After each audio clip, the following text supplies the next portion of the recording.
Hello students, welcome back to World of Home Science.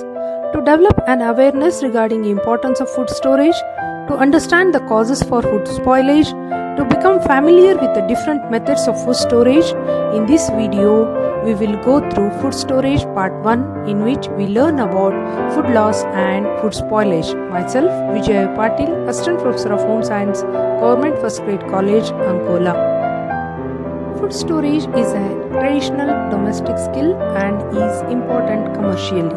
Food is stored by almost every human society. Storage of different foods is affected by moisture content of the foods, relative humidity, temperature, storage structure, storage period, processing, hygienic condition, etc. For safe and scientific storage, it is important to carefully select the storage site, storage structure, undertake the cleaning and fumigation, ensure proper aeration of grains, regular inspection of grain stock. Long-term food storage is important for personal readiness and survival, natural disaster, national food storage, other emergency situation, income loss, and also with the concern of possible unemployment. Storing of food has several main purposes. Storage of harvested and processed plant and animal food products for distribution to consumers, enabling availability throughout the year, reducing kitchen waste by preserving unused or uneaten food for later use, preparedness for emergencies and periods of food scarcity or famine, protection from animals or theft. Management of food economy of the country involves various activities such as procurement of food grains, building up and maintenance of food stocks, their storage, movement and delivery to the distributing agencies. Let's understand about food production chain. Food production chain provides the link between primary producers and the consumer through intermediaries such as processors, manufacturers, ingredient suppliers, marketing organizations, wholesalers and retailers. The food supply chain connects three main sectors. Those are agriculture sector, food processing industry, distribution sector, those are wholesale and retail. Basic agricultural commodities undergo series of intermediate alterations before they are sold as final food products to consumers. The post-harvest sector includes all points in the value chain from production in the field to the food being placed on a plate for consumption. The chain includes activities like harvesting, handling, storage, processing, packaging, transportation, and marketing. Before understanding about the food storage, we must thoroughly know about post-harvest food loss. Food loss refers to total modification or decrease of food quantity or quality which makes it unfit for human consumption. Losses are a measurable reduction in foodstuffs and may affect either quantity or quality. Quantitative loss is a loss in terms of physical substance, meaning a reduction in weight and volume and can be assessed and measured. Qualitative loss, however, is concerned particularly with nutritional composition of the food. They arise from the fact that freshly harvested agricultural produce is a living thing that breathes and undergoes changes during post-harvest handling. Different types of losses. Direct and indirect losses. Direct losses occur when the disappearance of a foodstuff is caused by leakage, for example, spillage from bags, or consumption by pests like insects, rodents, birds, etc. Whereas indirect losses occur when a reduction in quality leads to the consumer's refusal to purchase. The second type of loss is damage. Damage is a clear deterioration in the product. For example, broken or pitted grain, which affects more its quality than its quantity and can in the long term result in a definite loss. Both damage and loss should be quantified in terms of weight and cost. third one is weight loss. While weight loss is easy to observe and measure, it does not necessarily mean food loss since it can result simply from a reduction in moisture content.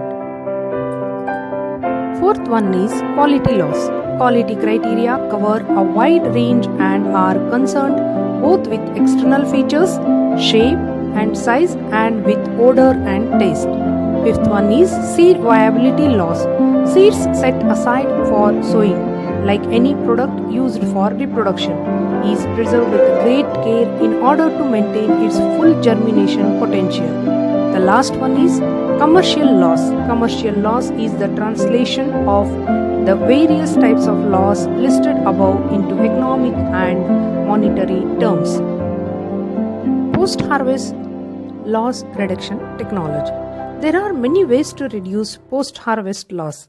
It comprises of the usage of optimum harvest factors, reduction of losses in handling, packaging, transportation and storage with modern infrastructure, machinery, processing into a wide variety of products, home-scale preservation with a low-cost technology, and use of thermal processing, low temperature, drying, chemical and biological reactions coupled with the other preservation techniques are applied to enhance the storability.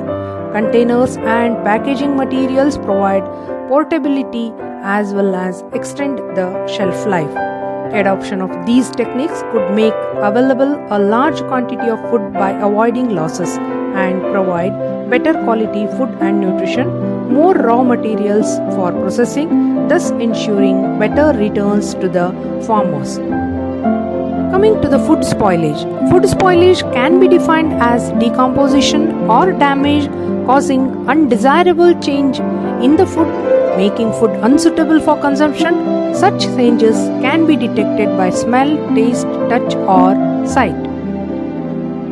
Causes of food spoilage. There are many causes of food spoilage like air and oxygen, temperature, moisture, microorganisms, enzymes, light, insects, rodents and pests. Let's see one by one.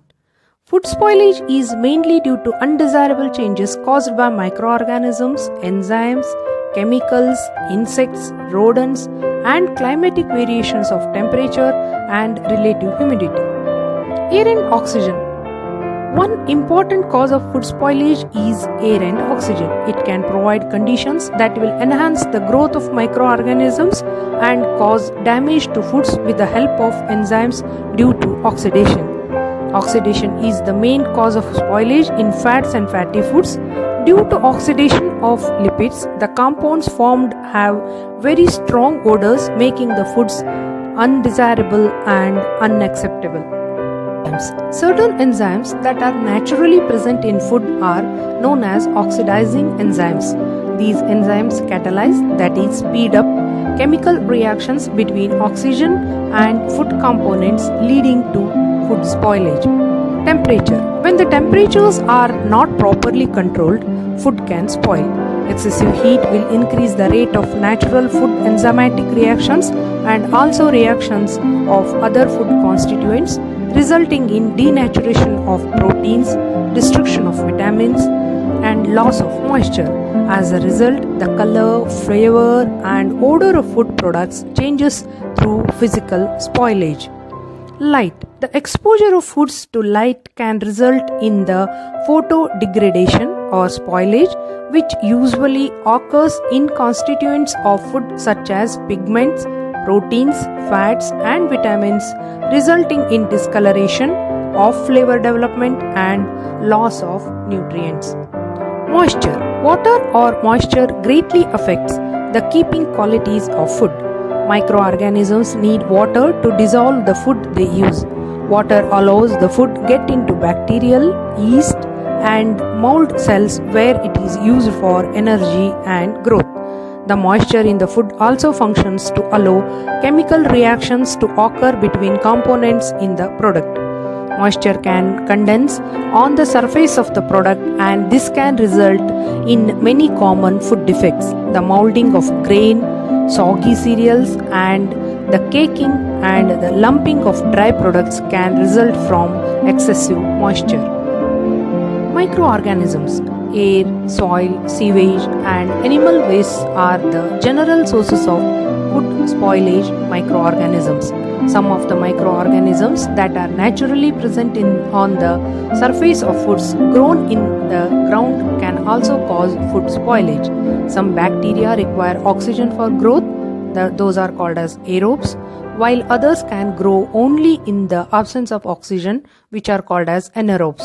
And most of the bacteria can grow in either condition and are called facultative anaerobes. Mold, sand, yeast that cause food spoilage require oxygen to grow. Coming to the last cause of food spoilage, those are insects, rodents, and pests. During storage, quantitative as well as qualitative losses occur due to insects, rodents, and microorganisms. A large number of insects, pests are reported to be associated with stored gains. The occurrence and numbers of insects and pests in stored grain are directly related to geographical and climatic conditions. Almost all species have remarkably high rates of multiplication and may destroy 10 to 15% of the grain, contaminating the rest with undesirable odors and flavors. Insect pests also play an important role in transportation of storage fungi. Rodents contaminate food through hair, excreta, etc., resulting in food unsafe for human consumption. That's for now. This is Vijaya signing off. If you find the content of this video useful, do like, share and subscribe. Comment for your suggestions. For future home science videos, stay tuned. Bye bye.